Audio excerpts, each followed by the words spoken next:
Good morning, नमस्ते। क्या आप बता सकते हैं, मेरे इन दोनों हाथों में एक एक केला है। आप भी रोजाना बाजार से केले लाते होंगे।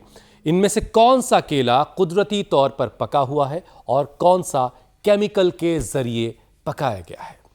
अब हुसैन, आम आदमी के लिए ये फर्क करना तो बड़ा मुश्किल काम है। वो भला ये कैसे पहचानेंगे? चलिए, आपकी इस मुश्किल को मैं आसान करता हूं, थोड़ी आपकी मदद करने की कोशिश करता हूं। जरा गौर से सुनिए और गौर से देखिए। नेचुरली पका हुआ केला देखने में पूरा एक सा नजर आएगा। ये जो दाहिने हाथ में मेरे केला है, ये नेचुरली पका हुआ है। इसमें कहीं आपको कोई हरापन नहीं दिखाई देगा। इसमें थोड़ी थोड़ी सी चित्तियां आपको दिखाई देंगी। इसमें केमिकल का इस्तेमाल नहीं किया गया है और ये पूरा एक तरीके का आपको दिखाई देगा। देखिए आप मीनाक्षी से जरा। और अब ये दूसरा केला आप देखिए, इसे भी जरा गौर से देखिए। इसका वो हिस्सा जो डंठल का जो कनेक्ट रहता है ऊपर से, वहां पर हरापन है और निचले हिस्से में भी हरापन है और पूरा एक तरीके का ये नजर आ रहा है।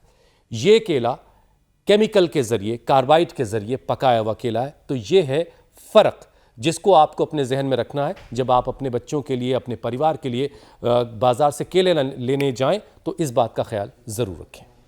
तो दो तरीके के केले हुसैन ने समझा दिए हैं और नेचुरली पके हुए केले के डंठल को आप देखेंगे तो ये काला दिखाई दे रहा है और केमिकल के द्वारा जो केला पकाया गया है वो उसका डंठल हरा दिखाई दे रहा है। आप देख पा रहे हैं, देखिए। तो अब ऑर्गेनिक केले का छिलका आप देखेंगे, उसके लिए तो छील देना पड़ेगा। छील दे क्या? छिलका जो ऑर्गेनिक तरीके से पका हुआ होता है, वो पकाए गए केले के छिलके से थोड़ा सा पतला होता है। ठीक ज्योत्सना? बिल्कुल ठीक कह रही हैं मीनाक्षी आप। इसका मतलब परफेक्शन के चक्कर में मत पड़िए। जो नेचुरली पका केला है वो थोड़ा सा इम्परफेक्ट जरूर है, वो दिखने में सुंदर नहीं है, लेकिन सेहत के लिए वही अच्छा है। और छोटे छोटे बच्चों की स्टेपल डाइट चूंकि केला होता है, इसलिए बहुत जरूरी है कि ऑर्गेनिक केले की पहचान पता हो।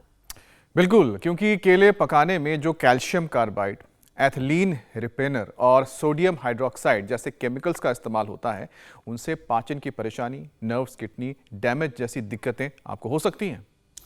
केला दुनिया में सबसे ज्यादा खाया जाने वाला फल है। बड़ा साफ सुथरा सा लगता है, उसका पर्दा हटाया और खा लिया। धोने वाने की जरूरत, झंझट भी नहीं रहती, इसीलिए बहुत ज्यादा बिकता है। और ये इम्यूनिटी को बढ़ाता है, ब्रेन कैपेसिटी को बढ़ाता है, हड्डियों को मजबूत करता है, आयरन की कमी को दूर करता है, डाइजेशन परफेक्ट रखता है, मगर कार्बाइड फ्री होगा तब। आपने जो आज ये बताया है, रोज सुबह एक एक केला मेरी दोनों बेटियां खाती हैं। अब जाके केले टेस्ट करने पड़ेंगे कि ऑर्गेनिक वाले खाती हैं या ये कार्बाइड से पकाए हुए। वैसे सुपर फूड में जो पोटेशियम होता है वो शरीर में सोडियम को बैलेंस कर ब्लड प्रेशर भी कंट्रोल में रखता है, जो देश में हर 4 में से एक एडल्ट की परेशानी बना हुआ है। और अगर सभी एज कैटेगरी की बात करें तो भारत में 20 करोड़ से ज्यादा लोगों का बीपी बिगड़ा हुआ है। इनमें से करीब 6 करोड़ तो अपनी इस बीमारी से ही अनजान हैं। और आजकल तो प्रदूषण भी बीपी के मरीजों की गिनती को बढ़ा रहा है, क्योंकि हेल्थ एक्सपर्ट्स के मुताबिक प्रदूषण के कण खून में मिलकर उन्हें गाढ़ा कर देते हैं, जिससे ब्लड सप्लाई अफेक्ट होती है और फिर बीपी बढ़ जाता है। और उसके बाद क्या होता है? दिल दिमाग के लिए खतरा बढ़ जाता है, क्योंकि बढ़ा हुआ ब्लड प्रेशर हार्ट अटैक से लेकर ब्रेन स्ट्रोक, हेमरेज की वजह तक बन सकता है। लेकिन घबराइए नहीं। अगर हमने अभी तक आपको थोड़ा डरा दिया है तो डरना जरूरी भी है, क्योंकि उसी से आप एहतियात सीखेंगे। ये नौबत नहीं आएगी अगर आप रोजाना अपनी जिंदगी में योग को शामिल कर लेंगे। स्वामी रामदेव के रामबाण नुस्खों को अपनी जिंदगी में अपना लेंगे तो इन सारी चीजों से, इन सारी परेशानियों से भी आप खुद को बचा लेंगे। स्वामी जी प्रणाम, बहुत बहुत स्वागत है आपका। प्रणाम स्वामी जी। बहुत बहुत धन्यवाद। आज हम योग, ऑर्गेनिक केला ही नहीं, ऑर्गेनिक खेती, पूरी प्रकृति और संस्कृति के सारे सत्यों की बात करेंगे। इधर ये भी हमारी एक प्रकृति की सौगात है, हमारी बेटियां और हमारे बालक आचार्य कुलम के। आप जो है इधर पूरे योग में पूरे समाहित हैं। और हाँ, पीछे। और इधर हमारी ये बेटियां गजब योग कर रही है। एक बार जोरदार तालियां हो जाए भाई। ओहो, हाँ, ये तो इनको तो देख करके एक अलग ही प्रकार की प्रेरणा मिलती है। ऐसे ये योग में पूरा वातावरण बन रहा है। बच्चे भी योग कर रहे हैं, बड़े भी योग कर रहे हैं और सारे रोग मिट रहे हैं और सूर्य नमस्कार भी हो रहा है। और आप भी बहनों उल्टी लेटो, भुजंगासन करो 100 बार भुजंगासन। ये तो हमारी बड़ी बड़ी बहनें भी कर लेती हैं, मंजूश्री से लेकर के, और सारी हमारी बहनें पूज्य साध्वी देवप्रिया जी से लेके, और ऐसे 100 बार ऐसे ये। और हाँ, ये बेटियां तो हनुमान आसन और कठिन कठिन आसन, एक तरफ एडवांस योग, एक तरफ सहज योग, और दूसरी तरफ दंड योग। ऐसे भस्त्रिका के साथ साधारण दंड, मिश्र दंड, फिर ये हनुमान दंड। ये तो रोज का पावर योग का हमारा सेशन है। तो योग करना है, ऑर्गेनिक फूड खाना है।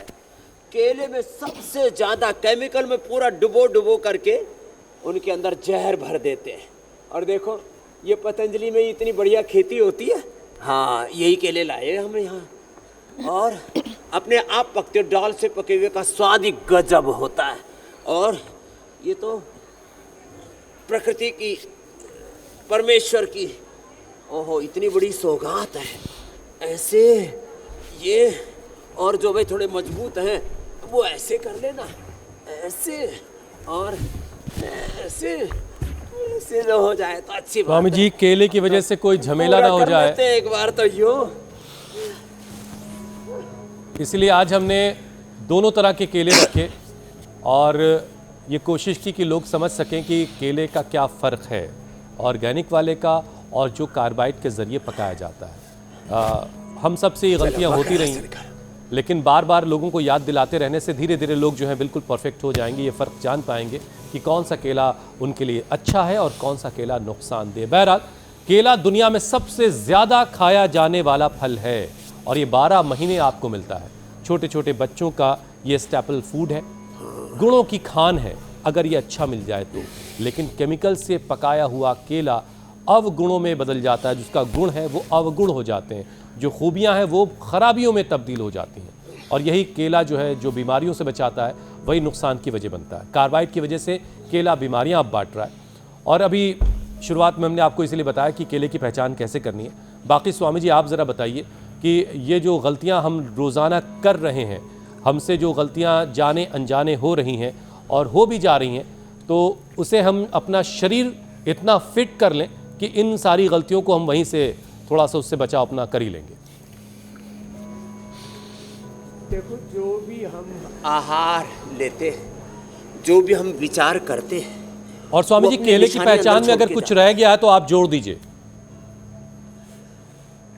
हाँ, मैं वो भी बताता हूँ। और जैसे अपराध की दुनिया में सुनते हैं ना, क्राइम क्यों, उसमें पूरी स्टोरी में सुनते हैं कि कोई भी कातिल, अपराधी, उसने कोई ना कोई उससे ऐसी चूक हो जाती है और निशानी छूट ही जाती है।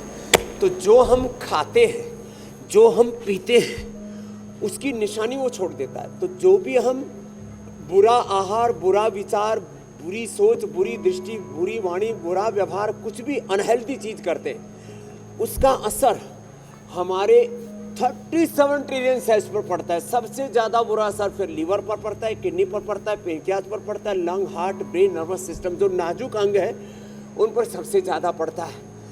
तो केले के अंदर सबसे बड़ी बात है, ये जो पीलापन आता है ना, तो स्वाभाविक रूप से जो बहुत ज़्यादा पीले केले होते हैं वो तो कृत्रिम तरीके से के सहज, माने बहुत तीव्रता नहीं पीलापन में, सहज पीलापन ये नेचुरल है। जो ज़्यादा पीले हैं वो जो है वो मसालों से, केमिकल से किए जाते हैं। फिर दूसरी बात जो है, ऊपर से केला पीला और अंदर से हार्ड, ये है केमिकल की निशानी। फिर तीसरी बात, ये जो केला में कभी भी केला सड़ता नहीं है, केमिकल वाला सड़ जाता है। केला चाहे कितने दिन रख लो सड़ेगा नहीं। केमिकल वाले में कीड़े भी पड़ जाते, नहीं तो केले में कीड़े भी नहीं पड़ते। ये खास बात बता रहा हूँ। केले में, नीम में और आंवले में इनमें कीड़े नहीं पड़ते, लेकिन एक केमिकल वाला तो सड़ जाता है, उसमें फिर बदबू आने लगती है। जो नेचुरल वाला होता है उसमें ये चीज़ें नहीं आती हैं। फिर अगली विशेष बात यह है कि जो खाने के बाद तो जब वो आप खाते हैं केमिकल वाला तो एसिडिटी भी होती है, गैस भी बनती है, और श्वास दम वालों का तो दम घुटने लगता है, माने उनको हॉस्पिटलाइज होना पड़ता है, कई बार तो उनका की दम घुट करके मौत तक हो जाती है। अच्छा तो स्वामी जी, एक जिनको चीज और कफ जरा बोलने क्लियर लगे कीजिए। तो उनको केला कैसा भी नहीं खाना चाहिए, लेकिन उनको उबाल करके केला खा सकते हैं, कच्चे केले की सब्जी खा सकते हैं। जी मेरे भाई, स्वामी जी आप साउथ में उबाल करके भी केला खाया जाता है, बच्चों को भी देते हैं। आपने जो एक फलों की दुकान वहां लगा रखी है उसमें हरे रंग का केला भी दिखाई दे रहा है तो जो पेड़ से केला उतारा जाता है जब, तो वो हरे रंग का ही होता है। तो स्वामी जी क्या हरा केला खरीद के ले आए घर पे और घर पे उसको पकने दें, उसको इस्तेमाल करें, ये ज्यादा बेहतर तरीका हो सकता है क्या? हाँ, ये भी एक तरीका है।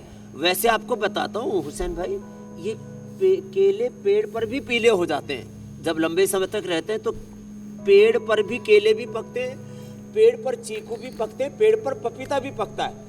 ज्यादातर लोग उसकी सेल्फ लाइफ बढ़ाने के लिए, क्योंकि 15-20 दिन ट्रांसपोर्टेशन कर्नाटक से चल के महाराष्ट्र से चल करके केला और जो है वो पपीता वो उत्तर भारत में आ रहा है, दिल्ली में आजादपुर सब्जी मंडी से फिर पूरे देश में जा रहा है। तो ये जो चक्करबाजी है, तो पेड़ पर भी केला भी पकता है, पपीता भी पकता है और चीकू भी पकता है, और वो अतिशय मीठा होता है और गजब उसका टेस्ट भी होता है। लेकिन आपने जो बताया वो बात भी सही है, लेकिन कुछ केले ऐसे होते हैं जो बहुत ही जल्दी तोड़ लिए जाते हैं, फिर वो पकेंगे नहीं, आप तो उनकी फिर सब्जी बना करके खा सकते हैं। तो थोड़े जो पूरे पुष्ट होते हैं, जो पूरी तरह से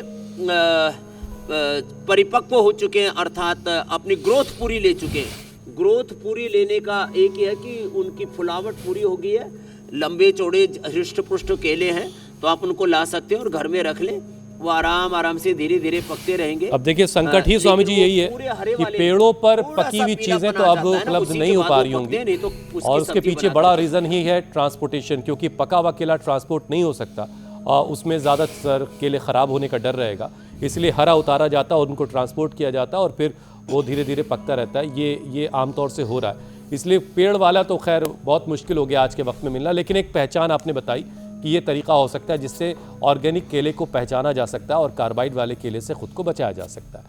स्वामी जी लगता है कुदरत का जो सारा निज़ाम है ना, वो हमने सब बिगाड़ रखा है, उसका गड़बड़ कर रखा है। उसमें वक्त से पहले गर्मी, बारिश, सर्दी, क्लाइमेट चेंज का जो असर है वो बहुत तेज़ी से हम सब की ज़िंदगी पर असर डाल रहा है। अब सर्दी में तो लोग वैसे भी थोड़े सुस्त दिखाई देने लगते हैं, तो स्वामी जी ऐसे लोगों में ज़रा सा जोश भरने की आज ज़रूरत है। सुबह सुबह केला तो खा लिया होगा लोगों ने, अब ज़रा सा पावर पैक एक वार्म अप सेशन करवाइए, थोड़ा सा पसीना भी तो निकले। मुझे लगता है स्वामी जी हुसैन स्टूडियो में रहते हैं, लेकिन आपको देखने के अलावा ये और किसी को नहीं देखते। हमारा तो आप डबल पसीना निकलवा देते हैं। उधर तो मीनाक्षी जी, ज्योत्सना जी, ईसा जी, बहुमत वहाँ पर भी बहनों का, इंडिया टीवी पर भी, और पूरे देश में 2+2 मामला 70 से 80% योगदान योग को घर घर तक पहुँचाने का माँ बहन बेटियों को जाता है।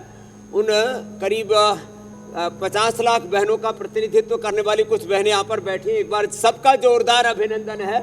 और पूज्य साध्वी देवप्रिया जी का ये बहुत बड़ी सेवा चल रही है, और ये माँ बहन बेटियाँ ना हर गांव, शहर, गली, मोहल्ला में, घर घर में, गांव में योग के अलग जगाए हुए हैं। तो एक तो ये सितकोण आसन, एक ये चक्की आसन, इसको ही वेग से करें, और फिर पावर योग में एक तो चलो बहनों खड़ी हो जा, एक तो ये ऐसे, ये, और दूसरा जो है इसके अलावा ये सूर्य नमस्कार, इसका कितनी बार करना है? कम से कम 10 बार ऐसे, ये, और जिनसे बन पाए तो एक ये करवाते हैं ऐसे, ये इसको सपाटा दंड कहते हैं, ऐसे, ये ऐसे, और इतना तो सब कर ही लेते हैं। चलो भुजंगासन करो फिर से, आज तो 3 बार करा दिया उनको, 1 2 3 4 5 6 7 8 9, और ऐसे 10 होले ऐसे। तो जो रोज एक बार भुजंगासन कर लेंगे, दंड बैठक लगा लेंगे। एक तो ये गड़ा गजब का है, और फिर एक ये, और इसी में जो मोटे मोटे हैं। अब जैसे हमारी बेटियां तो देखो इतनी पतली पतली, ये कैसे तोड़ मरोड़ देती है। इनको देख करके ऐसा लग रहा है इनके अंदर पता नहीं हड्डियां पसलियां किधर हैं। तो एक बार जोरदार तालियां हो जाए इन बेटियों के लिए भी। है ये आचार्य कुलम की बेटियां हैं, आचार्य कुलम के बच्चे। अभी इनके ये कहाँ से गई और कहाँ से एडमिशन भी निकली चल हैं? रहे हैं। आचार्य कुलम, बहुत सारी गुरुकुलम तालियां इन के। बच्चियों के लिए। हाँ सच में अप्रतिम है इनका सामर्थ्य। अच्छा स्वामी जी, खराब लाइफस्टाइल की एक बार बात कर लेते हैं। खराब लाइफस्टाइल की वजह से हाई बीपी की परेशानी सबसे कॉमन प्रॉब्लम है, और हर घर में कोई ना कोई एक व्यक्ति जरूर मिल जाएगा जिससे हाई बीपी की परेशानी होगी। और आसपास तो हम लोग ऐसे भी पहचानते हैं जिससे गुस्सा बहुत तेज आ रहा है, जरा पता करो इसका बीपी हाई तो नहीं है। तो स्वामी जी, डराने वाली बात यह है कि ये पहले 50+ 60+ की बीमारी थी। अब 30 से 32 साल के युवाओं को भी हाई बीपी की परेशानी की वजह से चेहरे पर पैरालिसिस हो रहा है, चेहरा टेढ़ा होना, बोलने में जुबान लड़खड़ाना, ऐसी दिक्कतें देखी जा रही है। इससे युवाओं को कैसे बचाएं? देखो आपने ठीक कहा, पहले बड़ी उम्र में बीपी बढ़ता था, पित्त बढ़ने से भी बीपी बढ़ जाता है, गुस्सा बढ़ने से भी, स्ट्रेस, एंजाइटी, डिप्रेशन से भी बीपी बढ़ जाता है। तो एक तो हम सबको लेवल में लेके आ गए, अभी जो अभ्यास कराया हमने, और पावर भी आ गई। अब जरा पीस की ओर लेकर के जाते हैं। बीपी छोटे बच्चों में हो रहा है, बच्चों की किडनी फेलियर मैं रोज मिलता हूँ, किडनी फेल हो रही है जी। किस लिए? बीपी बढ़ गया था जगह अचानक। आपने जैसे कहा ब्रेन स्ट्रोक हो रहा है, ब्रेन स्ट्रोक हो रहा है, और जवानों को हार्ट अटैक भी हो रहा है, किडनी फेलियर हो रहा है, क्रिएटिनिन बढ़ रहा है। इसमें 3 कारण है। एक तो सिंथेटिक फूड, सिंथेटिक दवाइयाँ, सिंथेटिक खास करके न्यूट्रास्यूटिकल्स, विटामिन ये खा करके, उत्तेजक आहार खा करके, और तृष्णाओं की, वासनाओं की तो ऐसी आग लगी पड़ी है, नाशवान चीज़ों के पीछे व्यक्ति पगलाया हुआ है। प्रकृति और स्त्री, माँ भगवती का स्वरूप है, प्रकृति भगवान का ही मूर्त विग्रहवान रूप है, भगवान की शक्ति है, शिव शक्ति के रूप में हमने इस पूरे अस्तित्व को देखा है। लेकिन प्रकृति को और माँ को जो भोग की वस्तु मानते हैं, और यदि मैं उसको किसी जेंडर भेद के बिना स्त्री पुरुष, और पुरुष यदि स्त्री को यदि भोग की वस्तु मानती है, उससे भी उत्तेजनाएं बढ़ती हैं, और उत्तेजक आहार से, उत्तेजक विचार से, उत्तेजक संबंधों से, उत्तेजक पूरे वातावरण से बीपी बढ़ता है। और उसके लिए एक तो योग, और योग में ये 2 अभ्यास, अभी थोड़ी देर पहले भुजंगासन कर रहे थे, और ये मर्कटासन, भुजंगासन, मर्कटासन, और बैठ के मंडूकासन, शशकासन, और फिर शवासन।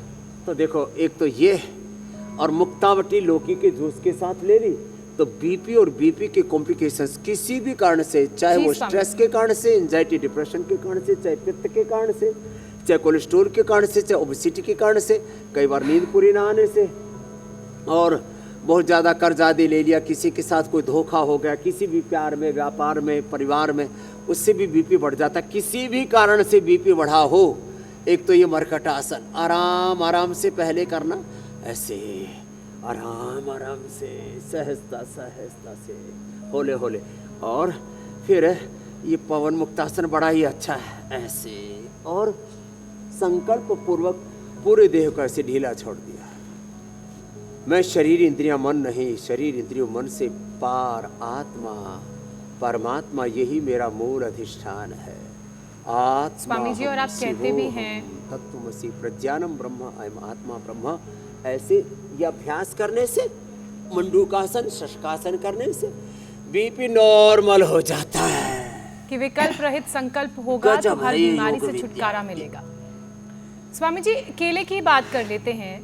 दरअसल हेल्थ एक्सपर्ट्स ये मानते हैं कि 7 दिन अगर डाइट में केला, नारियल पानी या तुरई की सब्जी लें तो बीपी को कंट्रोल कर सकते हैं, क्योंकि इनमें पोटेशियम की मात्रा ज़्यादा होती है। तो स्वामी जी, इनके अलावा बीपी के मरीजों को डाइट में और क्या क्या शामिल करना चाहिए जिससे नेचुरल तरीके से वो अपनी बीपी को कंट्रोल में रखें?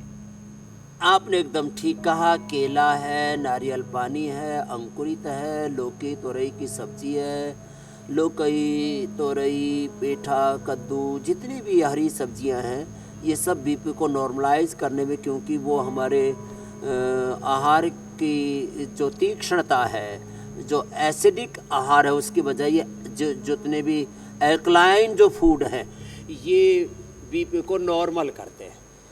और हमारे बच्चे तो चक्रासन ऐसे कर रहे हैं, ये तो कुछ कह रहे होंगे बाबा, ये तो कमर तोड़ चक्रासन है। कमर तोड़ और कमर मरोड़ चक्रासन नहीं, ये सारी मरोड़ निकालने वाला चक्रासन है। बेटी भी बहुत अच्छी कर रही है और बेटियों के साथ बेटा भी अच्छा कर रहे हैं। हाँ, बड़ा गजब है। तो मंडूकासन, शशकासन करना और ऐसे गोमुखासन करना, जितना भी सादा आहार है वो बड़ा गजब का है। हाँ, मंडूकासन, शशकासन, गोमुखासन और अनुलोम विलोम, भ्रामरी, उद्गीत, प्राणायाम, शीतली, शीतकारी। ये शीतली है, जीवा बाहर निकाल करके, जिनको कफ, कोल्ड, सर्दी, जुकाम वो मत करना, ठंड बैठा देता है। ये शीतली, शीतकारी, फिर अनुलोम विलोम, भ्रामरी, उद्गीत और बार बार बाएं से लेना, दाएं से छोड़ना, बाएं से लेना, दाएं से छोड़ना। ये चंद्रभेदी, ये बीपी के लिए बेस्ट है। तो योग की प्रैक्टिस भी बता रहे हैं, आहार भी बता दे रहे हैं, और जो नंगे पैर सुबह सुबह घास पर चलते हैं, आंखें भी अच्छी हो जाती, बीपी भी नॉर्मल आ जाता है। बस बीपी वालों को जोर से भस्त्रिका, जोर से कपालभाति नहीं करना। जिनको ब्लड प्रेशर है उनको शीर्षासन नहीं करना। शीर्षासन, सर्वांगासन बीपी नॉर्मल होने के बाद कर सकते हैं। ऐसे भी नहीं कि ज़िंदगी भर के लिए पाबंदी है, नॉर्मल होने के बाद तो कर सकते हैं। हाँ, तो चलो बच्चों, आप शीर्षासन करो बच्चों। बेटियां तो एडवांस योग करती रहो, आप शीर्षासन करो बच्चों। हाँ बेटो, शीर्षासन करो, लेकिन ये शीर्षासन बचपन से करोगे तो आपको, हाँ शीर्षासन कर लो। शीर्षासन, सर्वांगासन बच्चों को बचपन से कराते हैं तो उनको फिर कभी बीपी शुगर होता ही नहीं। लेकिन बीपी शुगर होने के, देखो बीपी होने के बाद जो है फिर शीर्षासन नहीं कराते, फिर ठीक हो जाए। जब बीपी, हार्ट की प्रॉब्लम ठीक हो जाती है, कमर दर्द होने पर, कमर दर्द ठीक होने के बाद बीपी और हार्ट की प्रॉब्लम ठीक होने के बाद ही शीर्षासन करना है, उससे पहले नहीं करना। एक खास बात बतानी थी, इसलिए करके बताया कि आपको। और जो शीर्षासन करता रहेगा, बच्चे तो शीर्षासन भी कर रहे हैं, वो बीमारियों को उल्टा खड़ा कर देगा। अब बीमारियां उल्टे पैर दौड़ेंगी। बीमारियों का शीर्षासन कराना, रोगों का, विकारों का। चलो अनुलोम विलोम करो। अच्छा स्वामी जी, देखिए आज के वक्त में हर चौथा आदमी जो है वो हाई बीपी लेकर के घूम रहा है, और इनमें से आधे लोग अपनी बीमारी से अनजान, उनको पता ही नहीं है कि उनको बीपी की दिक्कत है।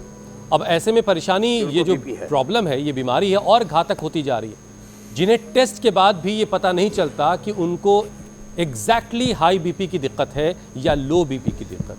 तो स्वामी जी, बीपी का पता लगाने का ज़रा तरीका लोगों को बता दीजिए, कुछ अगर आसान से सिम्टम्स हो, कुछ लक्षण हो। एक तो सिम्टम बता देते हैं, बाकी जो है बीपी के उसे यंत्र से तो पता लग ही जाता है। लेकिन जब आपको बहुत लो फील हो, कई बार ऐसा लगता है जान से निकल गई है, इसमें 3 कारण होते हैं। कई बार बहुत ज़्यादा लो हीमोग्लोबिन होने पर, लो बीपी बहुत ज़्यादा हो जाए तो आदमी की जान भी जा सकती है। कई बार तो नीचे का 40, ऊपर का जो है 50-60 तक पहुंच जाता है। ऐसे में जान जाने का खतरा बन जाता है। तो जब एकदम से लो फील हो और आपको उठने का ही मन ना करे, ऐसा लगता है कि जैसे किसी ने ताकत आपकी खींच सी ली है, तो ये तो है। और स्वामी जी, मैं आपकी नजरों को जरा इधर खींचना चाह रहा हूं। पड़ जाता है शरीर। अमित ने बहुत बेहतरीन अलाइनमेंट के साथ शीर्षासन कर लिया है, ये जरा उनके लिए भी तालियां। चलो भाई, अमित जी के लिए जो सुना मेरा धन्यवाद। और अलाइनमेंट बहुत अच्छा है, बिल्कुल स्ट्रेट। बच्चे तो इधर गर्भासन कर रहे हैं और उधर भी इंडिया टीवी के गर्भ से भी योगी पैदा हो गए। Thank you. तो लो बीपी का मैंने बता दिया। अब उन्होंने जो है अब पूरे ऊर्जा को हाई लेवल पर ले आए, तो कई बार एक छोटा सा क्वेश्चन मेरा स्वामी जी से जुड़ा हुआ था। जिससे लो बीपी की बड़ी समस्या रहती है, क्या उन्हें शीर्षासन और सर्वांगासन करना चाहिए? क्योंकि हाई बीपी के लिए तो आपने कहा कि वो थोड़ा सा अवॉइड कर सकते हैं। नहीं, बाकी देखो, हाई बीपी वाले तो प्रारंभ में अवॉइड करने के लिए बोला, ठीक होने के बाद तो कर सकते हैं। और लो तो बीपी? हाई बीपी बहुत ज़्यादा हाई हो और जो है हार्ट की प्रॉब्लम हो, उनके लिए मना किया। लो बीपी वालों को तो शीर्षासन, सर्वांग आसन से लेकर के सारे सूक्ष्म व्यायाम, आसन, प्राणायाम सब कुछ करने ही हैं। करने ही।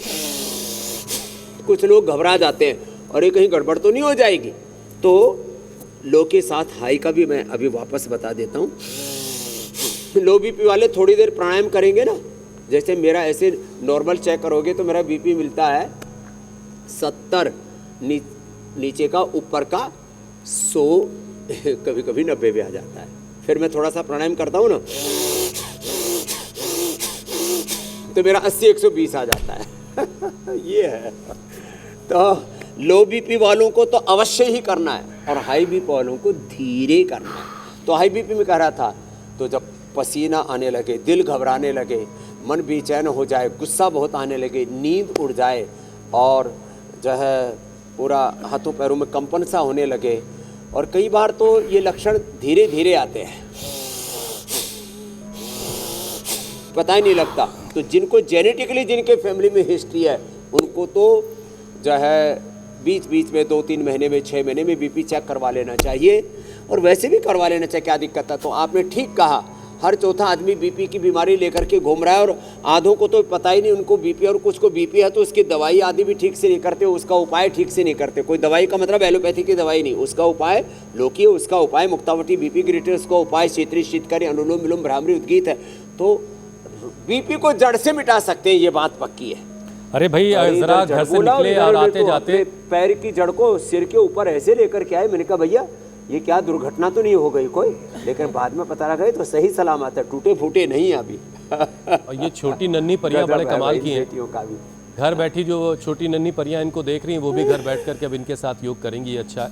लेकिन वो तमाम लोग जो घर से बाहर निकलते हैं, भाई अपने गली मोहल्ले में आपके डॉक्टर होगा, उससे आते जाते कभी कभी महीने 2 महीने में अपना बीपी चेक करवा ले कीजिए, ताकि आपको खबर रहे कि बीपी कहाँ है आपका। आसमान पे तो नहीं पहुंच गया। इसमें ज्यादा खर्चा भी नहीं है, कोई खर्चा नहीं, शरीर के साथ कोई छेड़छाड़ भी नहीं होती है।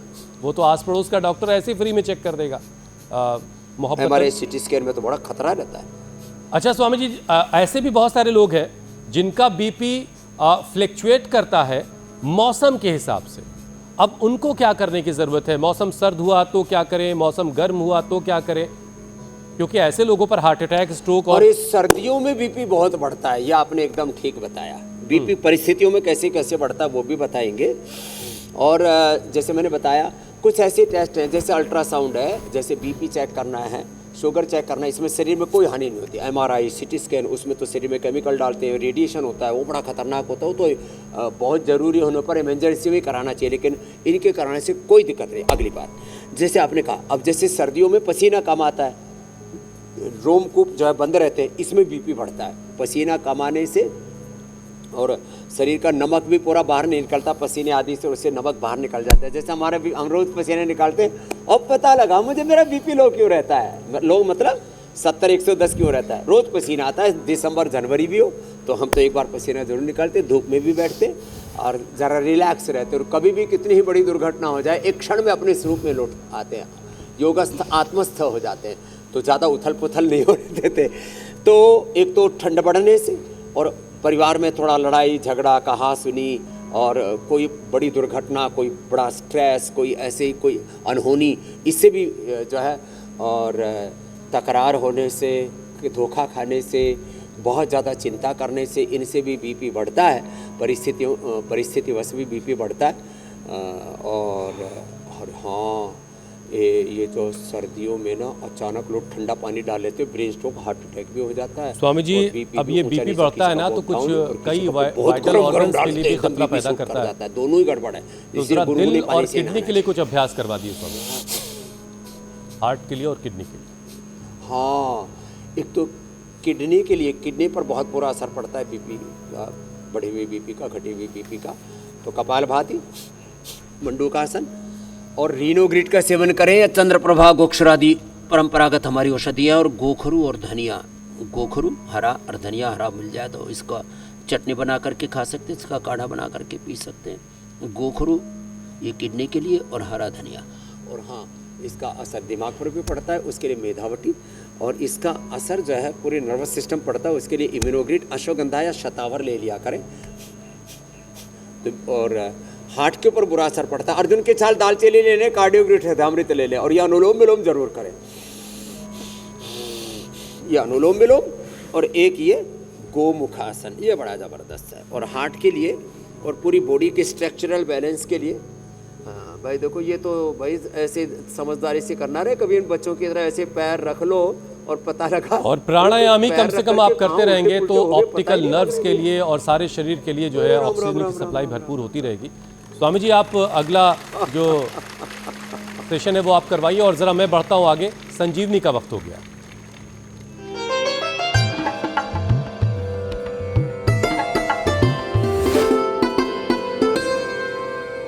एक बहुत ही खास सेगमेंट हमने शुरू किया जिसे नाम दिया गया संजीवनी, जिसमें आपके भेजे गए नुस्खे हम शामिल करते हैं। आपके इलाके में, आपके शहर में कोई ऐसा रामबाण नुस्खा है, कोई ऐसा इलाज है, कोई जड़ी बूटी है, उसका नाम आप हम तक पहुंचाते हैं और उस चमत्कारी बूटी का वीडियो बनाकर हम तक पहुंचाते हैं। तो आज का जो वीडियो है वो लखनऊ यूपी से सरिता वर्मा ने हम तक पहुंचाया। देखिए उसे। ये पोई का साग है, इसमें भरपूर मात्रा में कैल्शियम होता है, बहुत ही फ़ायदेमंद होता है हड्डियों के लिए, एनीमिक के लिए भी बहुत फ़ायदेमंद होता है और ये पाचन तंत्र के लिए भी बहुत फ़ायदेमंद होता है। अच्छी नींद आती है इसको खाने से, हड्डियाँ मजबूत होती हैं और इम्यूनिटी पावर बढ़ाता है। आँखों के लिए भी बहुत फ़ायदेमंद होता है और गर्भवती महिलाओं के लिए भी बहुत फ़ायदेमंद होता है। बहुत ही ये पावरफुल पोई का साग है और सभी को खाना चाहिए। बड़े स्वामी दिनों जी- बाद पोई का साग मैंने देखा हुसैन, वही मैं मैंने कह तो रहा था कि खाया भी पालक, है। चौलाई, सरसों, इन सारे के साग तो था, ये पोई का साग स्वामी जी। मंगवा दिया है। हल्की और चिकनाई होती है देवप्रिया जी, इसमें। ये ले जाओ, आज पोई का साग ही खिलवाना। साग और मेरी टी शर्ट का कलर से। ये सच में आज हम भी पोई का साग ही खाएंगे, इतना जबरदस्त है। सरिता जी के लिए भी जोरदार अभिनंदन है। ऐसे ही संजीवनी के वीडियो बना करके भेजते रहें, ये सच में इससे और आराम खून भी से बढ़ेगा, गमले में एनर्जी उगाया भी मिलेगी, जा सकता है। वात आदि रोग में मिटेंगे, पूरी ऊर्जा मिलेगी। और बेटियों ने गजब का योग किया, एक बार जोरदार अभिनंदन है सब बेटे और बेटियों के लिए। आज तो एडवांस योग की भी भाई पूरी ऐसी समा बांध दिया है। आचार्य कुलम के लिए जोरदार अभिनंदन है। और जो अपने बच्चों को आचार्य कुलम गुरुकुलम में पढ़ाना चाहते हैं वो अपने एडमिशन करा देना। अब मीनाक्षी जी ने तो बुकिंग पहले ही करवा दी है और एडवांस बुकिंग ले ली हमने, हुसैन जी की भी ईसा जी और ज्योत्सना जी का भी एडवांस बुकिंग कर लिया। धन्यवाद। अब उपचार के बाद समाचार आप बताओ। बोलो भारत माता की जय। प्रणाम प्रणाम स्वामी। बहुत बहुत शुक्रिया स्वामी जी।